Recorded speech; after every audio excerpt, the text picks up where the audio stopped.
আমার সময়টা খারাপ যাচ্ছে, তাই টেনশনে আছি। না হলে একদিন আমিও অনেক ভালো ছিলাম। কারোর সাথে যদি কখনো খারাপ ব্যবহার করে থাকি তাহলে আই এম রিয়েলি সরি। কারণ আজ বেঁচে আছি, কাল নাও থাকতে পারি।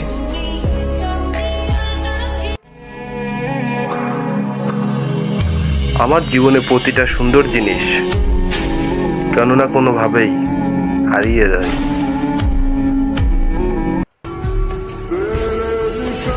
বুঝতে পারিনি এই অল্প বয়সে এত কষ্ট পেতে হবে।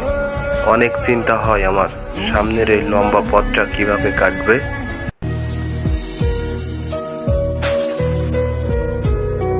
জীবনটা কেমন জানি হয়ে গেছে, শুধু মন খারাপ আর টেনশন ছাড়া কিছুই নেই।